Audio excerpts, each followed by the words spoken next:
The One Who Waits Between Words, Part 3. Continuation of Obianuju and Chibuike's supernatural love story. The forest held its breath. Obianuju stood frozen before the Oji shrine, staring into the eyes of the one she had loved across dreams, across lifetimes, now standing before her in the flesh. Chibuike. He looked exactly as he had in her visions, tall, calm, wrapped in white linen that fluttered in the windless air. But his skin held a faint glow. His feet did not touch the ground. She wanted to run into his arms, but her legs were like stone. "You said you found a way back," she whispered. "How?"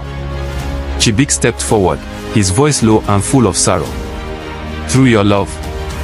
Through memory. Through the bond we made before we were born into this life. Your heart called, and I answered." Uju shook her head. "But I let you go. I ended the dreams. Why are you still here?"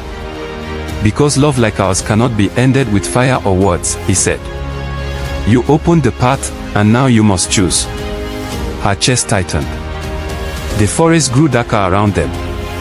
The flames from the shrine flickered blue.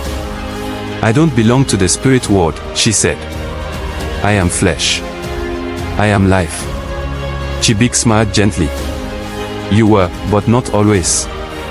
Obianuju, you have crossed the spirit river before. You were once my bride, when this land had no roads, and the gods still danced with man. You died in my arms." She staggered. A memory hit her like a lightning flash. A moment, brief but vivid, of herself in another time. Dressed in royal beads, lying on the ground, bleeding. Chibuike cradling her as villagers screamed. A blade. Betrayal. Fire. "Why do I remember that?" she whispered. "Because the veil is thin now. The choice you make here will seal your fate forever."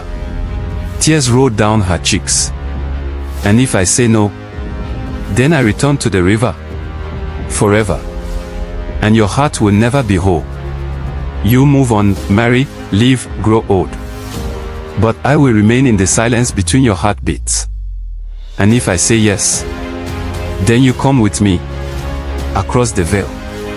You become what you were meant to be. We walk between words, together. But I'll die." "No," he said softly. "You'll awaken." The forest paused. The tree behind her whispered. She felt a warmth rise in her chest, a pull deeper than blood, stronger than fear. She saw Chibuike not as a ghost, but as a soul that had waited centuries for her. She saw herself, in past lives, in old clothes, dancing with him under moonlight, crying with him during war. "I'm scared," she said. "I hold your hand the whole way." She looked at the fire, at the beads in her hand. Then she made her choice. She stepped into his arms. And the forest disappeared. The next morning, a hunter passed through the shrine path and found the bowl of fire still burning, untouched by rain. Lying beside it were coral beads, and a single white feather. Obianuju was never seen again.